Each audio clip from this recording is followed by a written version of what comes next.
Good morning, everybody. Do you hear me? Is it working? I don't know. Not yet.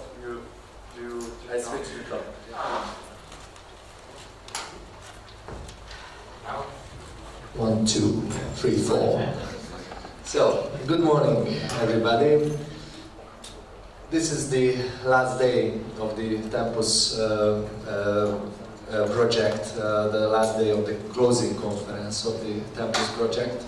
And in these kind of occasions, when we are closing, when we are finishing something, it's good to draw conclusions. And when you draw conclusions, you are also ranking the importance of these kind of conclusions, these kind of experiences which you collected during a period of time and working together with people. And I was also thinking about that, what are my most important conclusions from these 2 years project. And I got to the point that my most important conclusion is that I'm very, very happy for you. And I'm very, very proud of you, for all of you who participated in this project. The students, the teachers, and the academic level. So it's a kind of, I'm not there to use big words. This is a kind of a breakthrough when these all fields and all levels of the education can work together and come together in the same project, as we are thinking on the same things, on the same problems. We want to solve the same challenges, and we have very good solutions and very many problems and very different problems and very different solutions on all levels. And there are many problems coming from that when these solutions, these levels, these understandings are not able to coming together. But what we done during this project, during these occasions when we were coming together, is that we were bringing together our own stories, our own life, our own goals, our values, and tried to make something common out of it, something which is shared, something which is which can be agreed by all of us. So I think these moments were happened. I have maybe more than 100 new friends, so I'm really thankful for this. And you know, friendship and community is about to realize common actions, to do something together, to act together, to change the world together. This is a community when it's able to bring out common efforts, common actions. And I was very happy that I already managed to work many of you. And this is a great occasion for me that I can present together with Natalia Budinsky, whom I met for the first time maybe less than a year ago. And within this year we managed to bring together a paper which was presented in Seoul, in Korea, and it was accepted and celebrated by many great names from this field where we are working in this art and mathematics connections.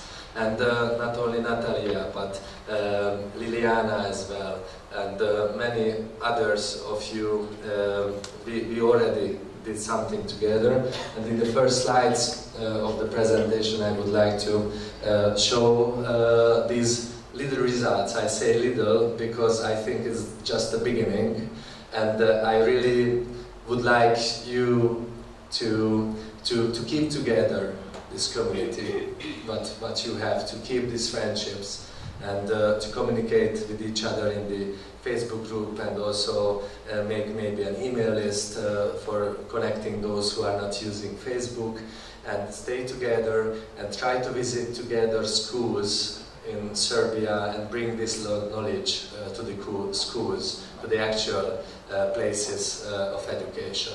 So this is what we are doing with the experience workshop.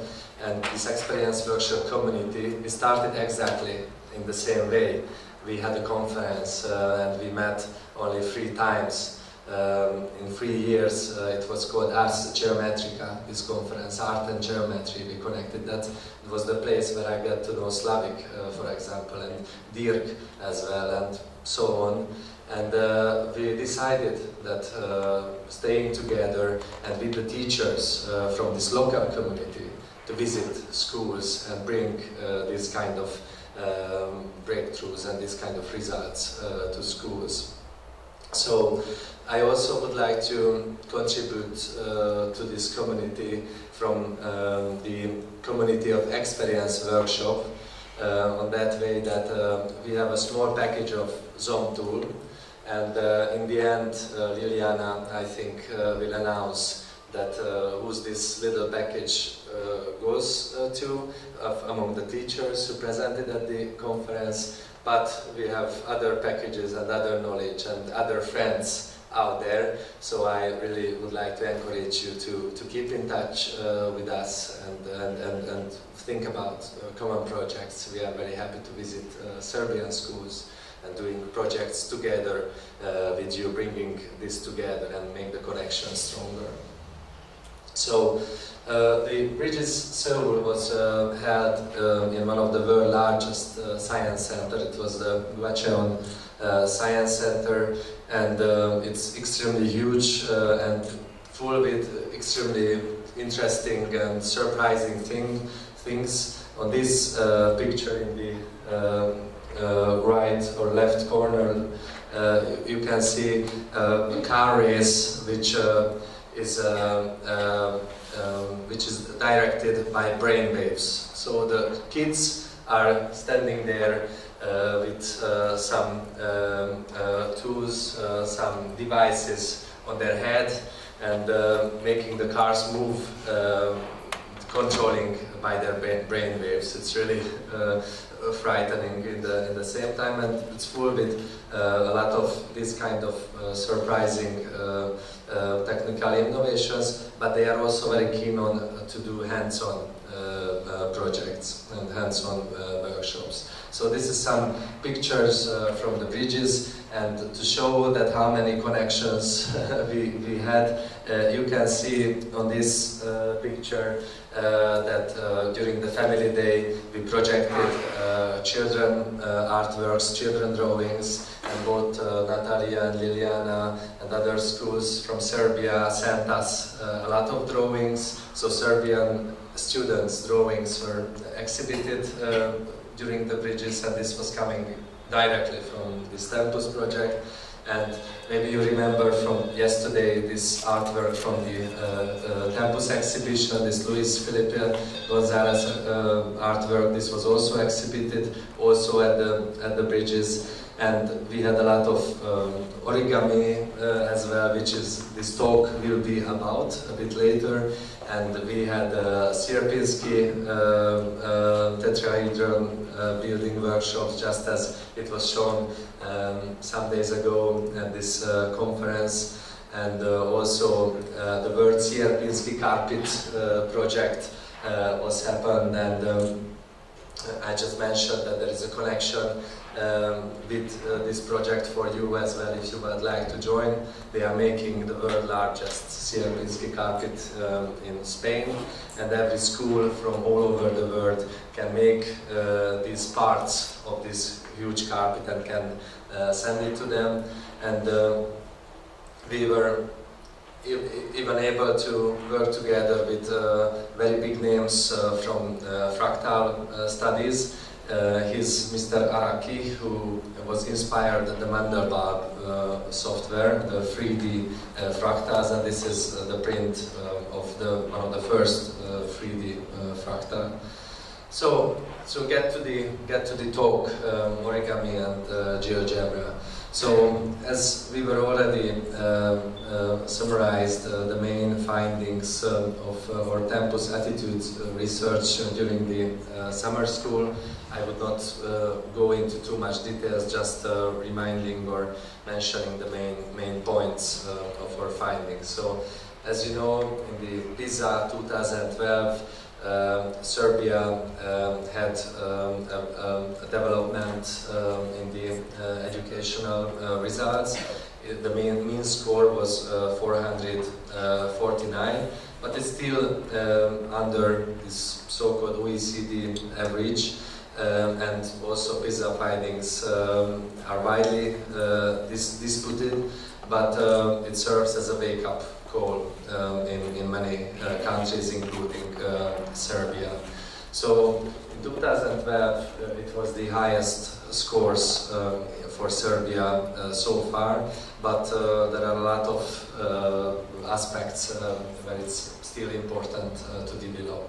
So what this PISA measured, it's not only the competencies, but they had also special attitude research included, which was very well connectable to our own attitude survey. They focused on the enjoyment, self-belief, stamina, and challenging problems and situations in connection with mathematics, that how the students believe in their own abilities, in their own self-efficacy to handle mathematical tasks effectively and overcome difficulties. So these measures shown relatively low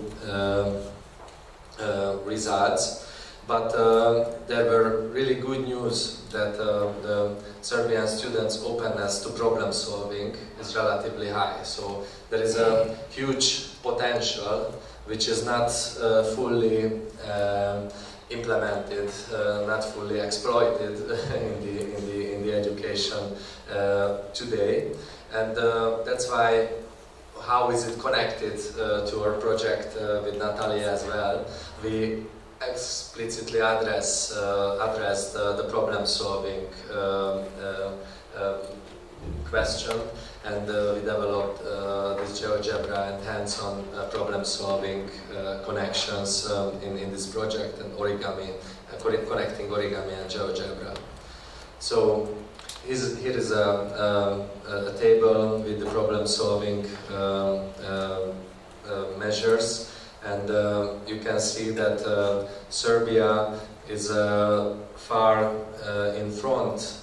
Many countries which had maybe far higher results in the end, in the full comparison, but in problem-solving it was higher. So, in the Tempus Attitude survey, we measured the attitudes of students between 11 and 18 years old, and we had we had more than 2,500 participants, so it's a huge data, and we found that the students do not feel personally addressed by the content of their mathematics classes. Most of them feel math classes are boring and think that the content could be taught in much more engaging way. So this is basically very similar measures for 2013, what Ruth Matthews-Beer introduced us yesterday for 2013. So here you can see the graphs in connection with this. But there is an interesting contradiction that although students have this general opinion, but as we look around in this room, and also many more people who has a very interesting experience-based pedagogical approaches in Serbia, and this used, and there is a lot of a huge variety of all these methods. But the big problem that there are not too much events like this, when you could come together and share these ideas and discuss about this, and to think strategically, to bring all these activities on a policy level, on a strategical level, This is what is missing, and this also leads to huge inequality in the system, because your students get the best. They are experience-centered, methods are being used, but other students get something completely different. So these things are not generally spread and implemented by only a small number of teachers for a very small number of students. So this is a problem.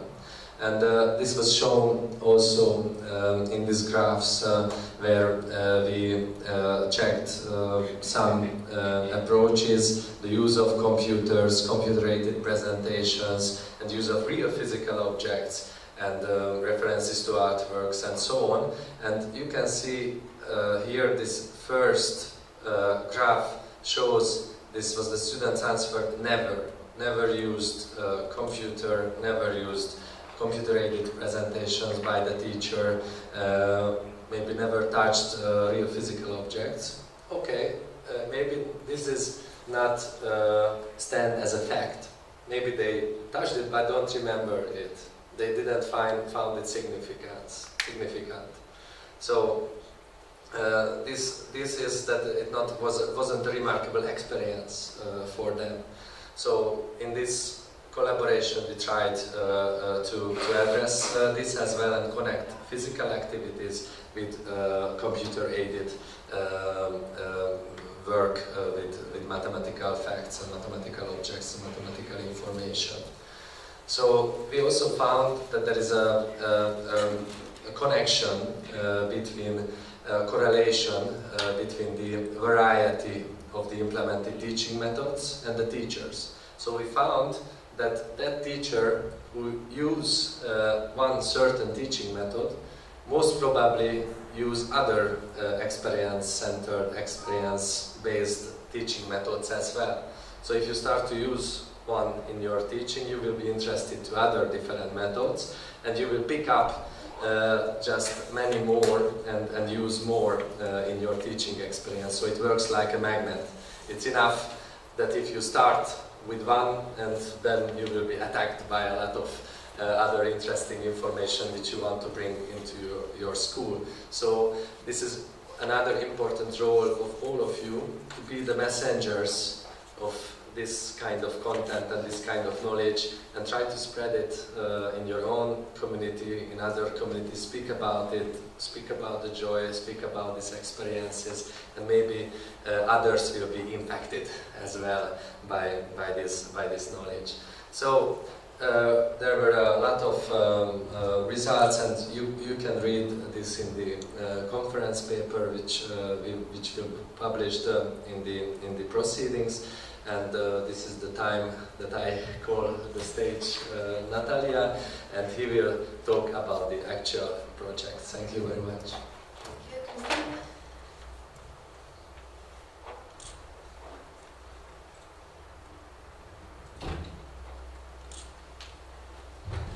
My name is Natalia Budinsky, and I'm a teacher in high school, primary and high school in Univerzitet Kristof. I'm applying origami techniques in teaching mathematics for maybe more than 5 years, but I never get so seriously accepted as I have been accepted at the VisMath school, summer school in Eger, because every time I said that I apply origami in math classes, it looked like not very serious, not very mathematical. It looked like something that could be played with, but not be used as a teaching method, particular teaching method, teaching mathematics and teaching mathematical concepts. So when I was in Eger, I met Kristof, and after that we developed it seems very acceptable and very interesting method that combined hands-on activities and computer-aided learning and teaching mathematics. It's quite unusual because it combines something very, very ancient like Origami, and they're very contemporary like GeoGebra, and it gives very interesting results and feedbacks. So when I'm talking about origami, everybody thinks about cranes, but it's much more. I also bring some work of my students, like these polyhedrons they made, and some others, mathematical objects, and even some mathematical definition can be proved by origami techniques. One of the biggest origamists today is Professor Robert Lang. Predicts that origami one day will save lives. As much as that looks impossible, it is a future, because there are already developed some medical devices that are using origami techniques for example, for detecting blood, some values in blood or blood or something like that. Also, origami techniques are used for spacecraft and, for example, in the cars for airbags and so on. The application of origami is growing. How that happened? Origami in the 1980s met mathematics, and everything that is like art, when in the collision with mathematics, becomes something very applicable. There are 6, and now they are proved as a complete system of axioms, kind of Euclidean axioms, but they are origami axioms, and they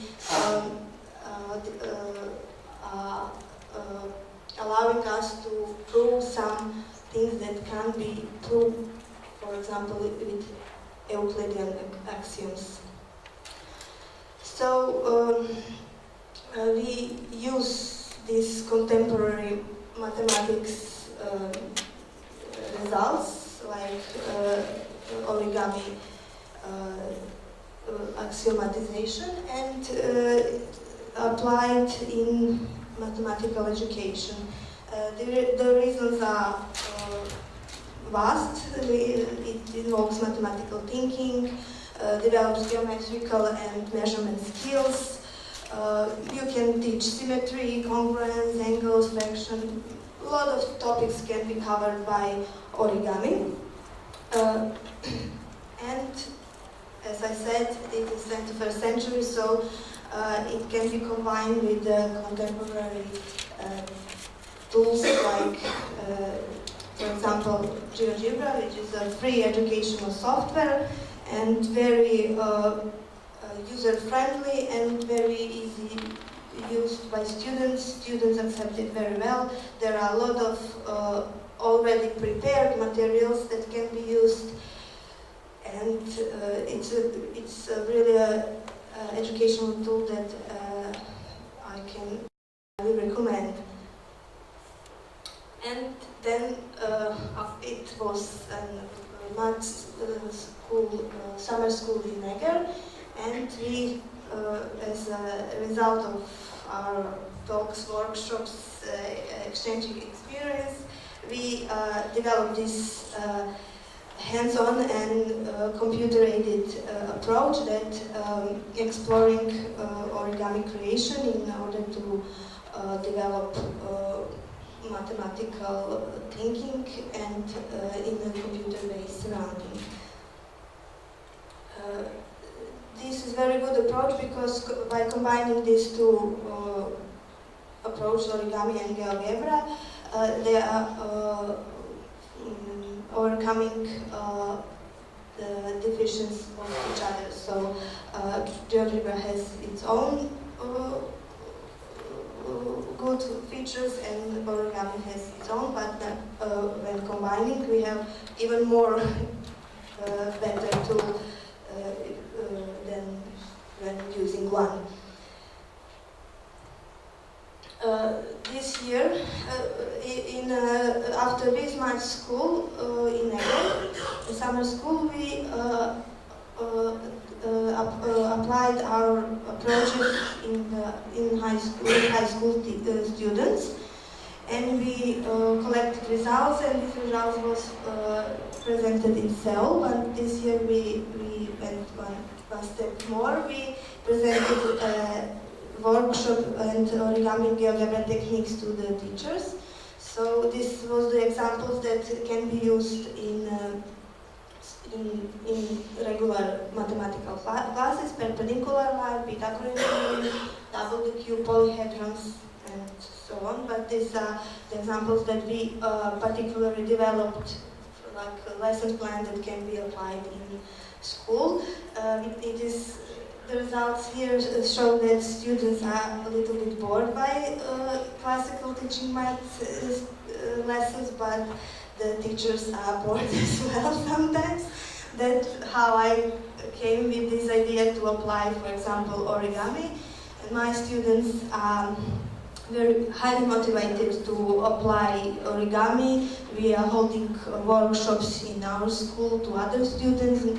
We have now projects to hold workshops for the children with special needs. So this project is kind of developing. We are sharing awareness about using origami and connection between mathematics and origami, holding open air workshop like it was in summer school this year in Belgrade, last year in Eger. Both origami workshop was very good accepted. These are some examples of origami and GeoGebra, how they can be combined in the classroom. When we were creating a workshop for teachers, there was some video lessons made for origami activities, so you can watch on YouTube. This is about Pythagorean theorem, which already has 360 proofs. This is by origami. This is like the most interesting problem in the sense that the origami can illustrate its power, because this Delian problem particularly cannot be proved by Euclidean geometry, but it can be showed to students by origami techniques and by GeoGebra. So this is like the most powerful example that explains our approach, which combines origami and GeoGebra. This is some, I don't know, are you familiar with adapting the cube problem, Delian problem? It's a legend that citizens of Delos was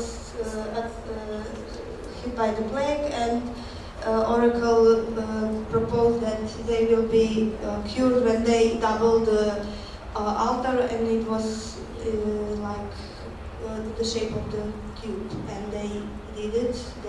But they didn't double it. They made it 8 times bigger because the problem couldn't be solved by Euclidean geometry. So this problem wasn't solved till 1986, when Peter Messer discovered origami techniques, a method for constructing third root of number 2. So this is one of the students' work at Epcot Ball. This is the picture from the workshop in Eger last year. These are my students. I'm giving them instruction. So this is like in short drafts, this method that we developed in this 2 years project, and it is the result of 2 summer schools. So this is like in short draft. We are developing this method, so if there will be some novelties, we will inform you. And it would be nice if you participate and apply origami in your lessons. You will see how fun it is and how not only fun but also very, very mathematical. So very recommendable from our point of view. So this would be this short presentation of these results and the projects we were working on.